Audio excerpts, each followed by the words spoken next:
खुशी और संतोष इस बात का है कि एनडीए के हर एक घटक दल लगातार निरंतरता में हम लोग प्रचार में लगे हुए।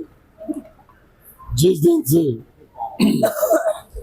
पहले चरण का नामांकन समाप्त हुआ है, हम लोग उसी दिन से ही हम लोग प्रचार कर रहे हैं। आज हालत यह है कि हम लोग का प्रचार करते करते गला बैठ गया, पर महागठबंधन के लोग अभी तक एसी कमरे से बाहर तक निकलना इन लोगों ने जरूरी नहीं समझा।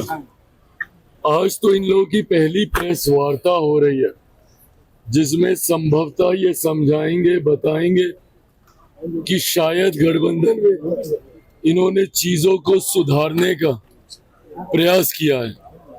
पर जिस तरीके से महागठबंधन के घटक दल अहंकार और महत्वाकांक्षाओं की वजह से उन्होंने अपने गठबंधन को ही तिलांजलि देने का काम किया। आज भी प्रेस वार्ता में देख लीजिए, सिर्फ एक ही व्यक्ति का चेहरा उस पूरी प्रेस वार्ता में दिखाई दे रहा है। ये कतई गठबंधन धर्म की मर्यादा का पालन करना नहीं है, ये कतई गठबंधन धर्म निभाना नहीं है।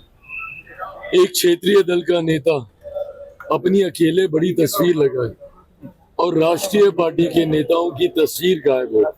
मुझे नहीं पता कांग्रेस इसको कैसे लेगी, नहीं लेगी, बट अब अगर कांग्रेस में अगर इतनी भी हिम्मत नहीं बची है कि इतना बेइज्जत होने के बाद ना सीटों के बंटवारे में उनको सम्मान दिया गया, ना सीटों के चयन में उनको सम्मान दिया गया, और अब तो पोस्टर, बैनर, होर्डिंग से भी उनकी तस्वीर गायब की जा रही है। गठबंधन की तो की वहां तक भी ठीक है, पर अपनी ही पार्टी के राष्ट्रीय अध्यक्ष तक की भी तस्वीर उन्होंने वहां पे लगाना राजद ने जरूरी नहीं समझा। ये जरूर प्रश्न खड़े करता है, बट बहरहाल ये तमाम बातों पे चिंता करने का काम महागठबंधन का है।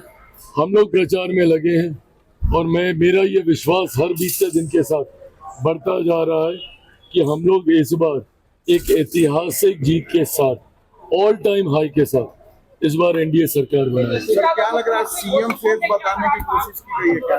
पोस्टर के जरिए क्या सीएम फेस बताने की कोशिश की गई है? भाई अब किया ही होगा कुछ ना कुछ, किसी को मनाया होगा, किसी को डराया होगा, किसी के हाथ पांव जोड़े होंगे। सहज तो नहीं है ना, इतना तो कम से कम सबको पता चल ही गया। अगर सहज होता इनका नेतृत्व स्वीकार करना तो मुझे लगता बहुत पहले हो गया होता। और अगर इतने विवादों के बाद अगर आपके चेहरे को स्वीकार किया भी तो क्या स्वीकार किया?